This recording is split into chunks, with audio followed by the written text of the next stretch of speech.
Söyelmedin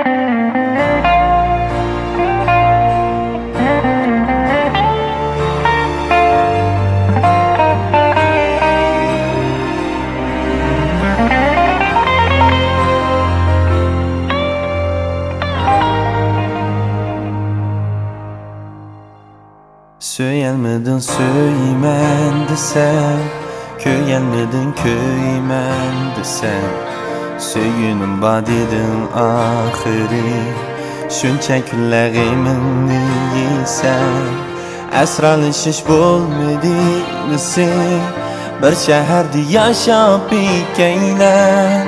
Kutgunimga ko'nmadi taqdir, adovati bormi men bilan?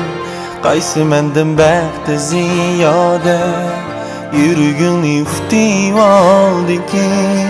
Tartib mendan maylingni shuncha, o'ziga ram qilib oldikin.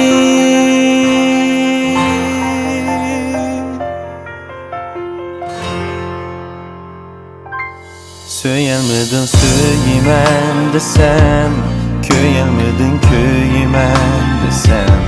Söyünüm badidin ahiri, shuncha kunlarimni yesam. Asralışış bo'lmadi sen, bir shaharda yashab bekaylar. Kutgunimga ko'nmadi taqdir, adovati bormi men bilan?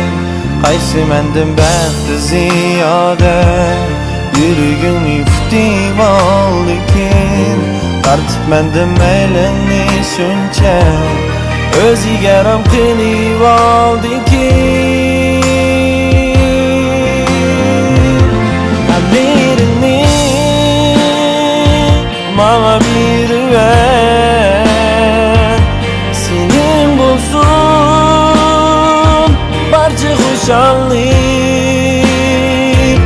Sening baxting mening baxtimg'u, razi shunga bersam qurbonlik.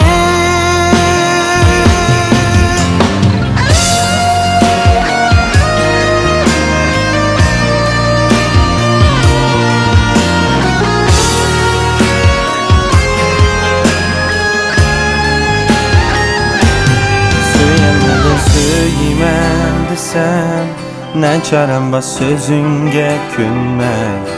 Baxtli bo'l suyimli qizcha, xushal yasha baxtingni ko'rar.